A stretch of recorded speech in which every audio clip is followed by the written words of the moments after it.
அவர் வந்து எம்பி பதவி, மந்திரி பதவி இதுவே கிடையாது, நான் வந்து கடைசி வரைக்கும் தமிழ்நாட்டில் தான் இருப்பேன், தமிழர்களுக்காகத்தான் இருப்பேன் அண்ணாமலை அவர்கள் சொல்லியிருக்காரு. அப்படி இருந்துச்சு அவரை போயிட்டு இடி டைரக்டரு, சிபிஐ டைரக்டரு, அப்புறம் நேஷனல் செக்யூரிட்டி அட்வைசர் இது அஜித் தோவால் இருக்காரு.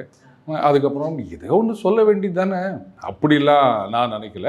ஏன்னா முதல்ல அதுக்கு வழிவகை இருக்கா இல்லையா அப்படின்றத விட்டு தள்ள, அவரை நீங்கள் அந்த பதவியில் கொண்டு வந்து உட்கார வச்சு அவர் வந்து குறிப்பாக நீங்கள் வேற இப்போ கேட்டீங்க அப்போ திமுகலாம் என்ன ஆகும் அப்படின்னு. அப்போ நடவடிக்கை எடுத்தால் பாருங்கள், இது முழுக்க முழுக்க அரசியல்.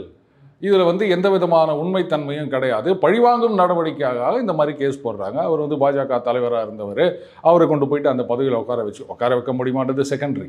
உட்கார வைக்க வச்சு இந்த மாதிரி பண்ணுறாங்க அப்படின்னு ஒரு குற்றச்சாட்டு வரும். அப்புறம் நீங்கள் என்ன நடவடிக்கை எடுத்தாலும் ஜனங்களும் யோசிப்பாங்க, கரெக்டு தான் போல இது திமுக சொல்கிறது அப்படின்னு. அதனால் இது வந்து கொஞ்சம் கூட உண்மை இருக்கிறதா எனக்கு தெரியல விக்ரம்.